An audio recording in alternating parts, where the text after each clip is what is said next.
খেলা গ্রামার দিলে মনে করি যে ব্যাটি বলে খালি মারলেই ছক্কা হয়, কারণ আমরা সেকেন্ড জেনারেশন তো সবকিছু সেট করা পাইছি, মনে করছি যে এমনি এমনি তা হয়নি।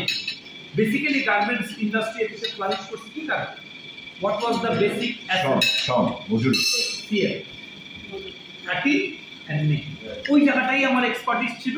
আমাদের ফার্স্ট জেনারেশন ওইটাকেই ক্যাপিটালাইজ। এখন আমরা সৈয়দ হয়ে গেছি, আমরা এখন মার্চেন্ডাইজিং করি। আমার খেয়াল আছে আমি যখন স্কুলে করতাম, যেহেতু তখন ওই হাফ কমার্শিয়ালের কাজ কিন্তু আমার করতে হতো। এক্সপোর্টের দিন বৈশা বৈশা ওই এক্সপোর্টের বিলটাও আমি নিজে তৈরি করছি, ইনভয়েস প্যাকিং লিস্ট আর ওই রে রাত্রেবেলা 12টায়, বিকজ 12টার মধ্যে না পাঠাইলে চিটাগাঙে পৌঁছাবে না, শিপমেন্ট মিস হবে। এয়ার শিপমেন্ট মানে তোমার সারা বছরের ইনকাম একদিনের শেষ। তো যেটা বলতেছিলাম যে শুধুমাত্র কাটিং অ্যান্ড মেকিং, আমার এই টোটাল গার্মেন্টস ইন্ডাস্ট্রিতে আমার ভ্যালু এডিশন হলো সিএল, এই জায়গাটায় আমরা ভুলে গেছি।